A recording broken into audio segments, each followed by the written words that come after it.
তার ভগবানের পরম ভক্তের হৃদয় মন্দিরে ধাক্কা মেরে গুলা প্রবেশ করে দিতে হয়। যে কথা শ্রবণে আমাদের দেহটা কৃষ্ণ প্রেমে বিকশিত হয়। আস্তে এই অদ্বৈত প্রভু আমার শ্রীমন মহাপ্রভুকে এনেছিলেন। মহাপ্রভু আসার 52 বৎসর আগে, আস্তে আস্তে মাগো আপনাদের শ্রীচরণে অনুরোধ করছি, ভালো না লাগে বাড়িতে চলে যান। আসলে গন্ডগোল করবেন না, দেখেন ভক্তরা কত মনোযোগ দিয়ে শুনছেন। আর আপনারা যদি কথা বলেন তাহলে আরেকজন ভক্তের এই লীলা পরিবেশনের শ্রবণে বিঘ্ন ঘটাবে, আপনি অপরাধী হবেন।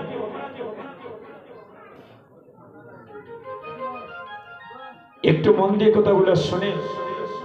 আপনাদের কারোর সাথে আমার কোনো দুশ্মনী নাই রে গো মা, আইসিনি অন্তরে ব্যথা দিতাম করে কোনো কথা হইয়া। মহাপ্রভু বললেন নিতাই বাইরে যদি কেউ নাম নিতে না চায়, তার নামের প্রতি রুচি না থাকে, তাকে পায়ে ধরে কৃষ্ণ পথে আনবে। যদি কেউ নাম নিতে না চায় তার পায়ে ধরবে, তবে তাকে ওই কৃষ্ণ পথের প্রতীক করবে। আমরা তো কলির জীব, দেবতাকে এখানে মন যায় প্রসাদের ডেকে, দেবতাকে এখানে মন যায় কি বাড়িতে, অনেক পঞ্চরঙ্গের মন্ত্র স্থির করতে পারি না। একটু শুনে, মহাপ্রভু আসা 52 বৎসর আগে আসলেন আমার শ্রী অদ্বৈত মহাপ্রভু কে আনার জন্য। এই অদ্বৈত প্রভুর বাড়ি কোথায়? সুনামগঞ্জ জেলা তাহিরপুর থানা নবগ্রামে জন্মগ্রহণ করেছিলেন। যার মায়ের নাম ছিল নাভা দেবী আর যার পিতার নাম ছিল কুপের আচার্য। পুনাতীর্থে তো অনেকজন গিয়েছেন, একটু হাত তুলবেন যারা গিয়েছেন, যারা গিয়েছেন হাত তুলেন। হাই রে মানব জাতি, ডিমল্যান্ড গেছে, সাদাবতর বুলাগ, এগুলায় যাই আমরা। কিন্তু মহাপ্রভুর ধাম গুলা দর্শন করার অনেকের সৌভাগ্য হয়। ভক্তগণ, যে নদীতে গিয়ে আপনারা স্নান করেন ওই নদীটার নাম কি? জাদুকাটা নদী। একদিন অদ্বৈত প্রভুর মায়ের বাসনা পূর্ণ করতে এই লাউল পরগনা নবগ্রামে সর্বতীর্থকে একত্রিত করেছিলেন মায়ের বাঞ্ছা পূরণ। সেটার অনেক কথা এখনো গেলে দেখবেন এই পঞ্চতত্ত্ব ঠাকুরঘরের বাম পাশে এখনো শ্রীমন অদ্বৈত প্রভুর মন্দিরটা আছে, দুর্গা মন্দির। যখন যারা গিয়েছেন তারা হয়তো দেখেছে। এই অদ্বৈত প্রভু 14 বৎসর শান্তিপুরের বাবলাতলায় বসিয়া 14 বৎসর, কতদিন বাবা?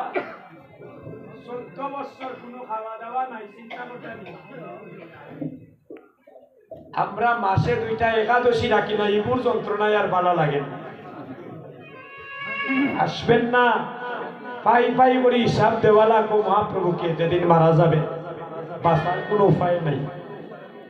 কিনা বইয়া মোবাইল টিপাইতে এসেন না, মন অন্যদিকে না, কিভাবে আসি একজন আরেকজনকে ফাঁকি দিতে পারি রে ভাই, কিন্তু মহাপ্রভুকে কেউ ফাঁকি দিতে পারবো না।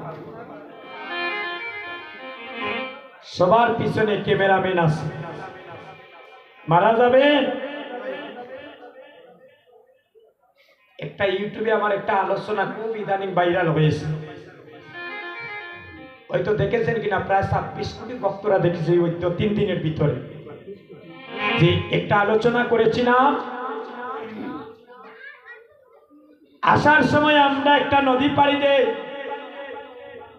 ওই নদীটার নাম ভব নদী। আর যেদিন মারা যাইমু একটা নদী সবাইকে পাড়ি দিতে হবে, ওই নদীটার নাম বৈতরণী নদী। মারা যাওয়ার পরে শ্রীনারায়ণপুরের কোন ভক্ত দেখলাম তো প্রায় গোর দোলানকুটা তোমরা করে 2-4 লাখ টাকা লইয়া যাওয়া যাইব নি বলে, ওখানটা টেলামারি বার করে দিলে শ্রীনারায়ণপুরের কেউ দেখতো না, যাওয়া যাইব নি। আর তন্যা কেন একমাত্র যাবে মধুর। এই যে আজকে বসে নয়ন জলে কাঁদছি, প্রভুর নাম গুণগান আস্বাদন করে দেহবাণ্ড বিশুদ্ধ করছি, সেটা আপনার জীবনের সঙ্গে হয়ে যাবে। অর্থ সম্পদ টাকা পয়সা এগুলা সঙ্গে যাবে না দাদা। 14 বছর কোনো খাওয়া দাওয়া নাই, আমরা 14 মিনিট কীর্তনে বইতে পাই না, হাতে হয়ে সাবানি খামড়ানি শুরু হয়ে যায়। চিন্তা করতানি দাদারা 16 প্রহর কীর্তন দিরা খাইল কীর্তন হইব, এর পরের দিনও কীর্তন হইব, এর পরের দিন দধির বাণ্ড বঞ্চনের মাধ্যমে কীর্তনের সমাপন। কৃষ্ণ ভক্ত সন্তান ছাড়া এত বড় যজ্ঞ কি করা সম্ভব? প্রভুর কৃপা আপনাদের উপরে আছে, হরিবল। প্রভুর কৃপা ছাড়া একটা হরিনাম যজ্ঞ দান করে এত সহজ নয়। জিজ্ঞাসা করেন যারা এই কমিটির দাদারা আছেন, জিজ্ঞাসা করেন, আমি যদি মিথ্যা কথা বলি, খণ্ড বৃষ্টি থেকে ঘুম নাই, মানসিক টেনশন, কিভাবে কীর্তনটা পূর্ণ হইত, কিভাবে কীর্তনীদেরকে সসম্মানে বিদায় দিতাম, ভক্তদের বিদায় দিতাম, কিভাবে প্রসাদ ভক্তদেরকে সেবা দিতাম, যাতে কোনো ভক্তে যাতে আমাদের কারণে কোনো কষ্ট না পায়, ত্রুটি না হয়। ঘুম নাই, নিদ্রা নাই এই গ্রামবাসী। এভাবে অদ্বৈত প্রভু ঘুম নিদ্রা ছেড়ে দিয়ে এই কলির জীবের দুর্দশা দর্শন করে শান্তিপুরের বাবলা তোলায় বসিয়া আমার মহাপ্রভুকে ডাকতে শুরু করলেন। কতদিন? 14 বছর। একদিন 2 দিন নাই রে ভাই, 14 বছর গঙ্গা জল আর তুলসী পত্র দ্বারা প্রভুকে ডাকতে শুরু করলেন।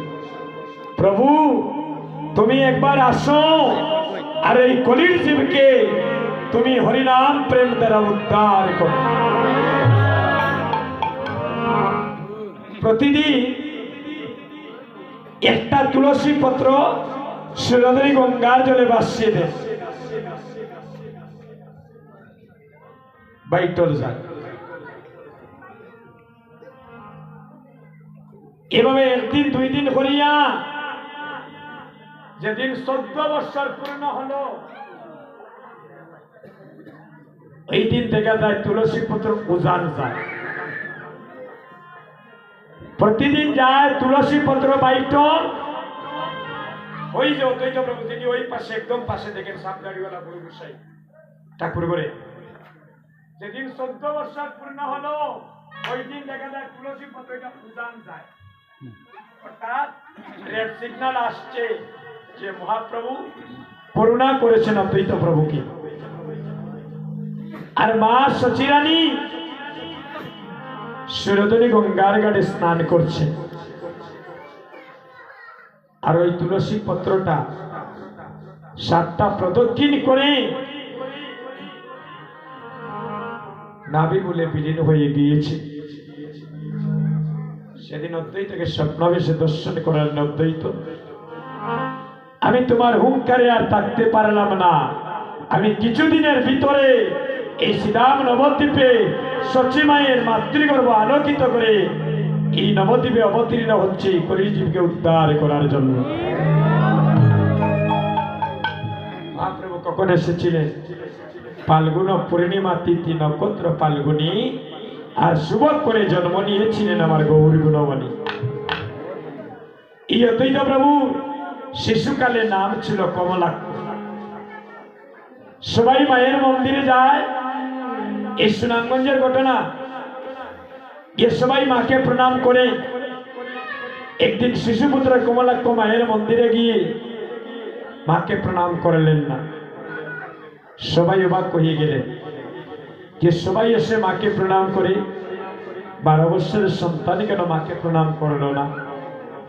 দিব্যসিংহ রাজার কাছে কথাটা পৌঁছে গেল। হাতে ধরিয়া অদ্বৈত প্রভুকে নিয়ে গেলেন মায়ের মন্দিরে। বলে সবাই যদি মাকে প্রণাম করে তুমিও মাকে প্রণাম করতে হবে। বলে তোমার মা যে আমার প্রণাম নিবে না? বলে তুমি এত বড় বালককে সবার যদি মা প্রণাম গ্রহণ করে তোমার প্রণাম কেন নিবেন না? যাও তুমি আর মাকে প্রণাম করো। যার ধমকে আর বাবার অনুরোধে মায়ের মন্দিরে গিয়ে যখন মাকে প্রণাম করতে গেলেন, সাথে সাথে মা দুর্গার কাটা সম্মুখ থেকে পিছনের দিকে ফিরে গিয়েছে। এগুলা মিথ্যে নয়। সামনের কাটা পিছনের দিকে ফিরে গিয়েছিল কেন? মা দেখলেন আমার স্বামী তো আমাকে প্রণাম করতে পারে না, উনি হচ্ছেন দেবের দেব মহাদেব। একজন মায়ের কয়জন স্বামী? একজন মায়ের কয়জন গো? 5 স্বামী। আবার বলছে একজন মায়ের 2 জন স্বামী। আপনাদের আশীর্বাদে আমার বংশের মধ্যে কোনো কীর্তনিয়া নাই দাদা। আমাদের পরিবারের সবাই সরকারি চাকরি করে, শুধু আমিও এই জগতে এসেছি।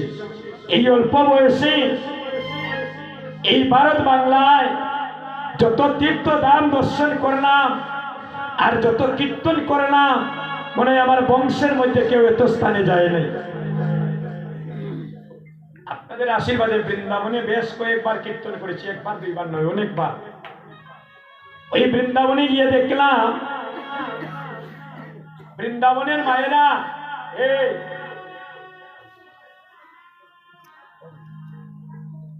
তারা ঘুমটা দেয় অমনি ভাবে তারা ঘুমটা দেয়, একটু লম্বা করে ঘুমটা দেয়। একদিন রাধা কুণ্ডের পাশে আমি কীর্তন করছি, একদম শ্যামকুণ্ড রাধা কুণ্ডের নিকটে একজন ব্রজবাসী মা এতটুকু লম্বা ঘুমটা দিয়ে আসছেন আমাকে প্রণাম করার জন্য। আমি বললাম আপনি কেন আমাকে প্রণাম করবেন? আপনি বৃন্দাবনের ব্রজবাসী মা, আপনার চরণে প্রণাম করবো আমরা। বলে তুমি যে আমার মহাপ্রভুর দেশের, এই দেখেন তুমি যে আমার গৌর দেশের মানুষ, ওই দেশের ভক্তকে প্রণাম করলে মনে হয় মহাপ্রভু প্রণাম করা হয়ে যায়। যারা ভক্ত ভগবানকে ভালোবাসে তারা কখনো পাওয়ার আলা চশমার মতো উঁচু নিচু বিচার করে না। তখন ওই মাকে বললাম, মা আমার একটা বাসনা, আপনি যে অমনি ভাবে ঘুমটা দিলি, ওই ঘুমটাতে এতটুকু লম্বা দেওয়ার কারণ কি? আর আপনারা রাস্তা দেখেন কেমন করে এভাবে যে ঘুমটা দেন এতটুকু লম্বা করে, আমাদের কারণ আছে। যত ব্রজবাসী মা তুমি দেখবে, কারো ঘুমটা তুমি এইভাবে দেখাতে পারবে না। কেন মা?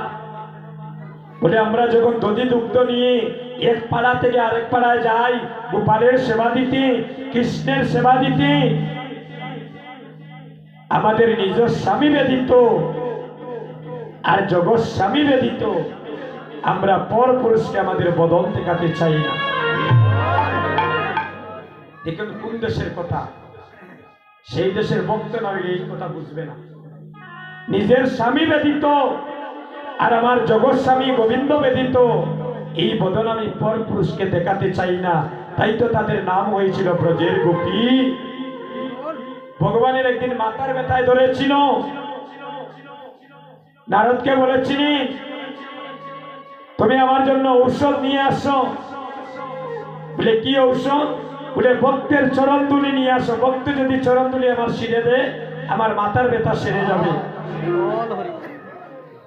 কিন্তু সবার কাছে যখন মাইক আমরা দিতাম ভগবান যে আমরা দুলিয়া দিয়ে আমরা রেখে দিতাম নি। আমাদের চরণ দিলে ভগবানের ভাবা লাগলে আমরা ভাব হইতো না নিবা দাদা, আমরা তো এটা ভাবি। কেউ দিল না, আর উনি এসে বলছেন প্রভু কেউ চরণ দিলে দিতে চায় না, তাদের পাপ হবে। বলে একটা জায়গায় যাও, গেলে চরণ দলি পাবে। বলে কোথায়? বলে আমার ব্রজগোপীর কাছে যাও, বৃন্দাবনে। যখন ব্রজগোপীর কাছে গিয়ে বলে নগো তোমাদের গোবিন্দের মাথার শিরা হয়েছে। বলে গোবিন্দের শিরাটা কিভাবে সারবে? বলে যদি তোমাদের চরণ দুলি দাও। বলে আমাদের চরণ দুলি দিয়া যদি গোবিন্দের মাথার ব্যথা সারে, আর এই চরণ দুলি নিয়ে যদি আমাদের যদি নরকেও যেতে হয়, আমরা নরকে যেতে রাজি আছি। নারদমুনি আসছেন, এসে দেখেন ভগবান সুস্থ হয়ে গিয়েছেন। প্রভু বলে আমার ভক্ত যখন বদন দিয়ে ভক্তি ভাবে বলেছে ওই চরণ দুলি দিবে, তাতেই আমার ব্যথা সেরে গিয়েছে, আর ব্রজের দুলি লাগবে না। ভগবানকে পাওয়া যায় প্রেম মিশ্রিত থাকলে, আত্ম অভিমানে ভগবানকে পাওয়া যায় না। তাই আজ নিত্যানন্দ প্রভু, অদ্বৈত প্রভু আর মহাপ্রভু অদ্বৈত অঙ্গনে বসিয়া আলাপ আলোচনা করছি এই কলির প্রথম সন্ধ্যায় কিভাবে একটা হরিনাম সংকীর্তন দান করা যায়।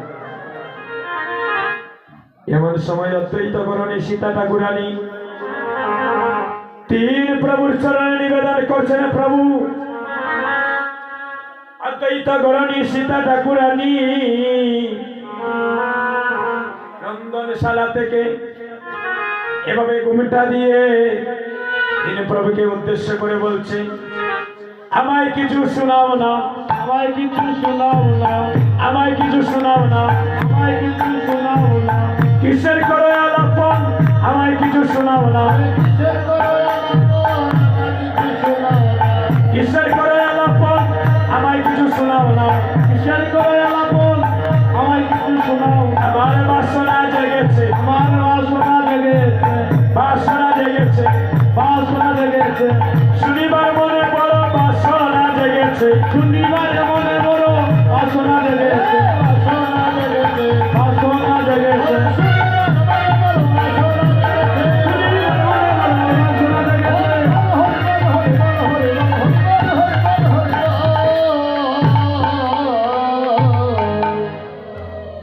আজ অদ্বৈত গরণী সীতা ঠাকুরানী তিন প্রভুর চরণে মিনতি করছেন। প্রভু আমার মনে বড় বাসনা, এই কলির প্রথম সন্ধ্যায় একটা হরিনাম সংকীর্তন দান করো। অদ্বৈত গরণী সীতা ঠাকুরানীকে বলছেন গো হরিনাম যজ্ঞ দান করতে হলে অভিমান শূন্য হতে হয়, যার তার চরণে প্রেমাবিষ্ট হতে হয়। নগরে নগরে ভিক্ষা মেঘে হরিনাম যজ্ঞ করতে হয়, পরার মাকে মা বলতে হয়। তুমি কি পারবি যার তার চরণে প্রেমাবিষ্ট হয়ে মান অভিমান ছেড়ে দিয়ে তুমি হরিনাম যজ্ঞ দান করতে? বলে প্রভু যদি তোমার করুণা হয়, যদি তুমি একবার আদেশ করো, তাহলে আমার সকল মনোবাঞ্ছা পূর্ণ হবে। এই অদ্বৈত গরণী সীতা ঠাকুরানীকে আজকে সেই হরিনাম যজ্ঞে বিধিবিধান বলে দিচ্ছেন। ওরে শোনো ঠাকুরানী সীতা বৈষ্ণব হারিয়া হিতা, শোনো ঠাকুরানী সীতা বৈষ্ণব হারিয়া হিতা,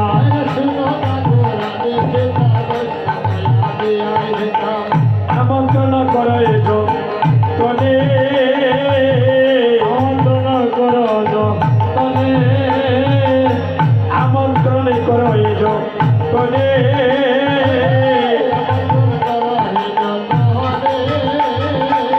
নিমন্ত্রণ করো না, নিমন্ত্রণ করো না, নিমন্ত্রণ করো না, আমন্ত্রণ করো গিয়ে নিমন্ত্রণ করো না, আমন্ত্রণ করো গিয়ে নিমন্ত্রণ করো না, নিমন্ত্রণ করো না, নিমন্ত্রণ করো না। সবাই প্রেমানন্দে হরি বলো, নিমন্ত্রণ করো না, হরি বল, হরি বল, হরি বল, হরি বল। এখানে দেখলাম একটা জিনিস পদে আসলো, আমন্ত্রণ করো কিন্তু নিমন্ত্রণ করো না। নিমন্ত্রণ এক জিনিস আর আমন্ত্রণ এক জিনিস। এত বলি গৌর রায় আইগা দিলা সবাকায়, এত বলি গৌর রায় আইগা দিলা সবাকায়, আর এত বলি গৌর রায় আইগা দিলা সবাকায়, এত বলি গৌর রায় আইগা দিলা সবাকায়। বৈষ্ণব করো আমন্ত্রণ রে, বৈষ্ণব করো আমন্ত্রণ, এগো দেবা যায় দেবা গায় আমন্ত্রণ করো তাই, পৃথক পৃথক জনে জনে, আরে পৃথক পৃথক জনে জনে। এবারে তো বলি গৌর রায় আইগা দিলা সবাকায়, বৈষ্ণব করে আমন্ত্রণ রে, এবার কুল করে তাল লইয়া অগুরু চন্দন দিয়া, কুল করে তাল লইয়া অগুরু চন্দন দিয়া, কুল করে তাল লইয়া অগুরু চন্দন দিয়া, কুল করে তাল লইয়া অগুরু চন্দন দিয়া। পূর্ণগত কর সংস্থাপন, পূর্ণগত কর সংস্থাপন, পূর্ণগত কর সংস্থাপন, পূর্ণগত কর সংস্থাপন। আরোপণ কর কলা ভাই বাগ ফুলমালা, কীর্তন মণ্ডল কৌতূহলে, মণ্ডল কৌতূহলে, এবং মাল্য চন্দন গুয়া গীত মধু ধরে দিয়া, মাল্য চন্দন গুয়া গীত মধু ধরে দিয়া, ফুলমঙ্গল সন্ধ্যাকালে, ফুলমঙ্গল সন্ধ্যাকালে, ফুলমঙ্গল সন্ধ্যাকালে। এবার শুনিয়া প্রভুর কথা পৃথিবী করিল যথা, নানা উপহার বন্ধবাসে, সবে হরি হরি বলে বলে ফুলমঙ্গল করে,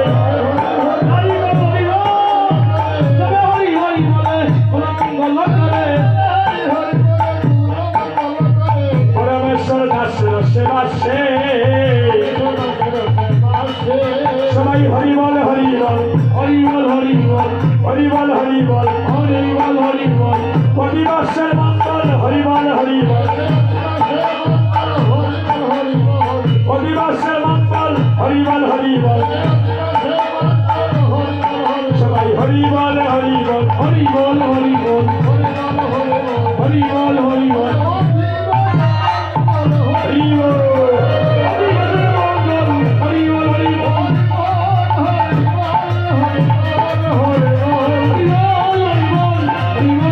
হরি বল। এবারে নানা দ্রব্য আয়োজন করি করে নিমন্ত্রণ, নানা দ্রব্য আয়োজন করি করে নিমন্ত্রণ, কৃপা করি করো আগো মনরে, কৃপা করি করো আগো মনরে, কৃপা করি করো আগো মন,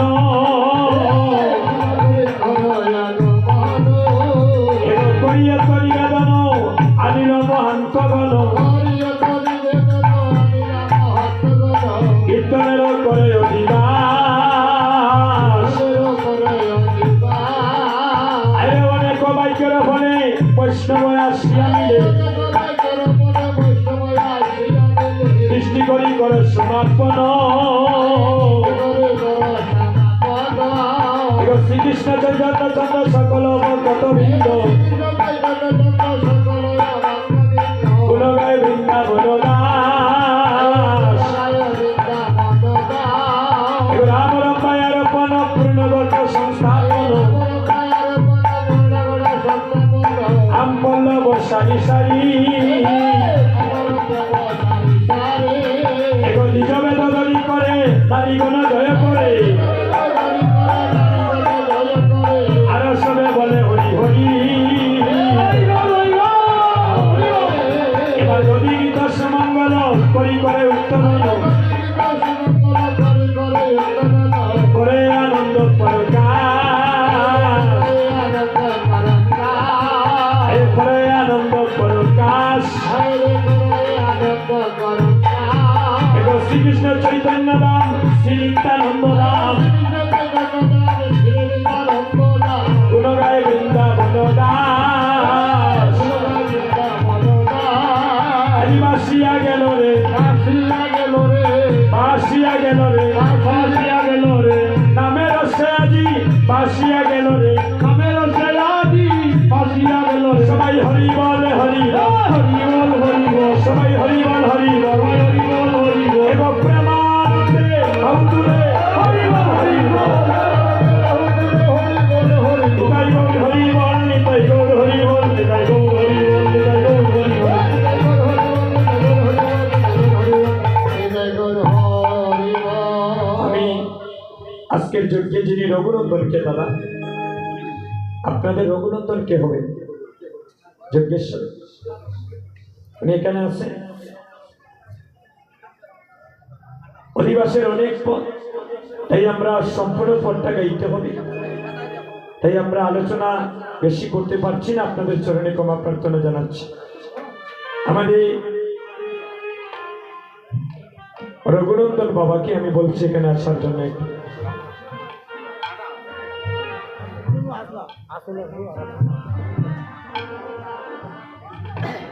তার 14 পুরুষের মধ্যে একজন দুইজন নয় রে ভাই তার 14 পুরুষের মধ্যে কোন একজন কৃষ্ণ ভক্ত থাকতে হয় কোন একজন বৈষ্ণব থাকতে হয় আমার 5টা সন্তান জন্ম দিয়া গর্ববোধ করবেন না যে আমার 5টা সন্তান দিয়েছেন ভগবান 5টা সন্তানের মধ্যে যদি সন্তানগুলা মানুষ না হয়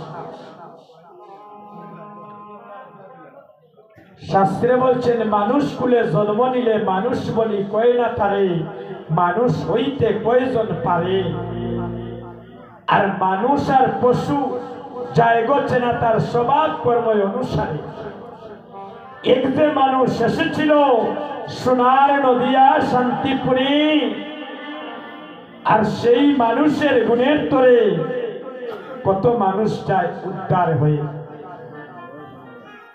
এই যে আপনারা 16 হরিনাম যজ্ঞ দিচ্ছি এটার তো ফল দে ভাই পরে না বুঝতা জাগতিক জগতে হয়তো আমরা বুঝি না এই যে কীর্তনী করে ভক্ত সঙ্গ করে ভক্তের চরণধুলি মারছি এই ভক্তিগুলা মহাপ্রভুর রিজার্ভ ব্যাংকে আপনারা সঞ্চয় করে রাখছেন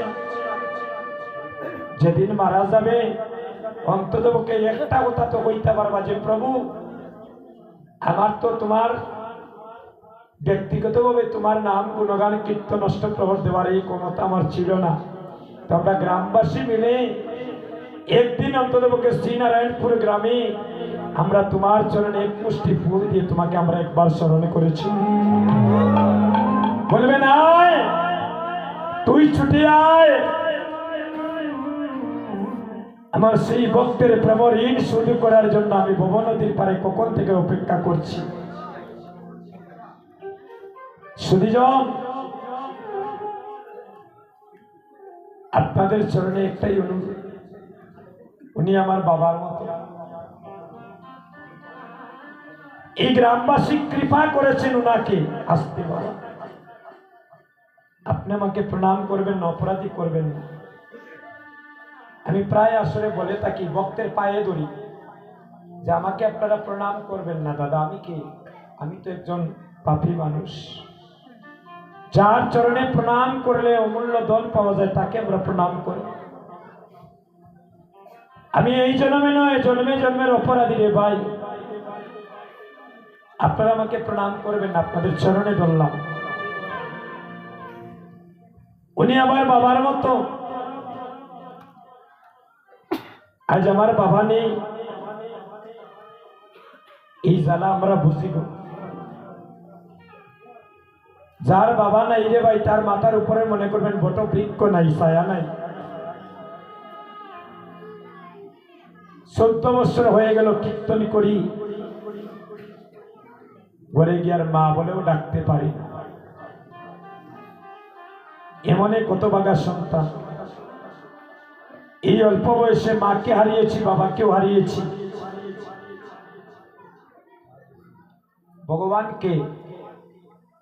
ভগবানকে ভগ শব্দের মা আর বান শব্দের অর্থ হচ্ছে জন্মদাতা পিতা।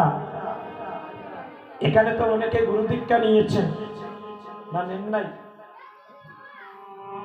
মনে করেন আপনার বাড়িতে গুরুদেব আসলেন,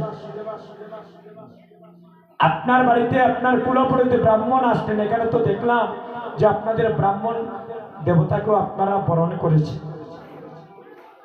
হয়তো গুরুদেব আসেন নাই, গুরুদেবের আসন অবশ্যই আপনারা রেখেছেন। এখন মনে করেন আপনার বাড়িতে গুরুদেব আসলেন, আপনার কুলপুরোহিত ব্রাহ্মণ আসলেন, কয়জন হলেন? 2 জন। আর মনে করেন আপনার জন্মদাতা পিতা, কয়জন?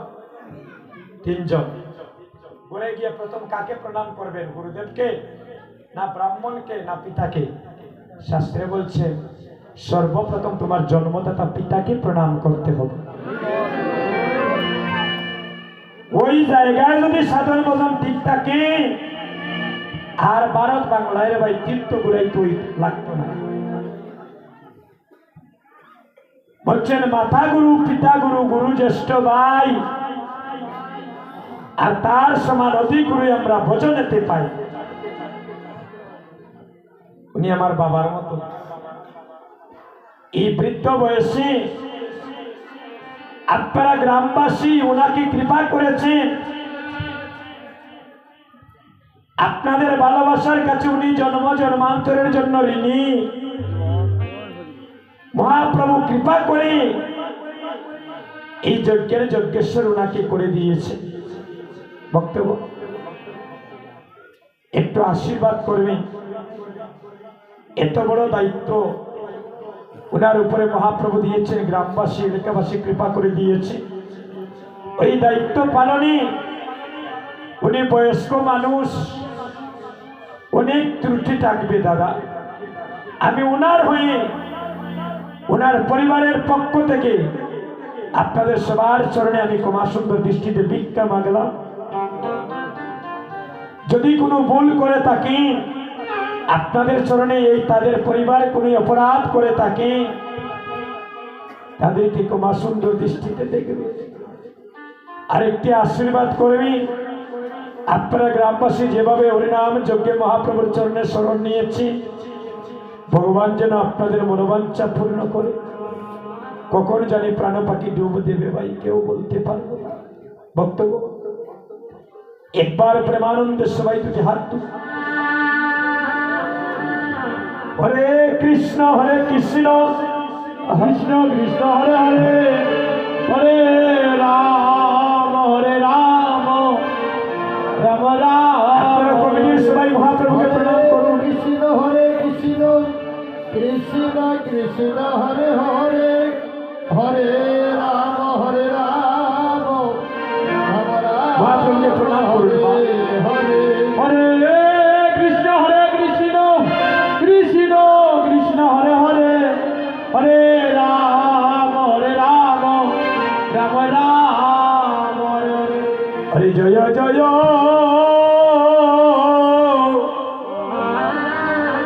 নব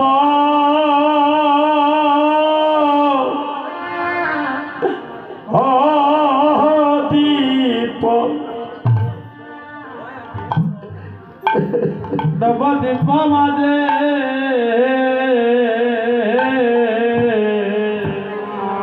হায় হায় রে জয় জয় হরে নভ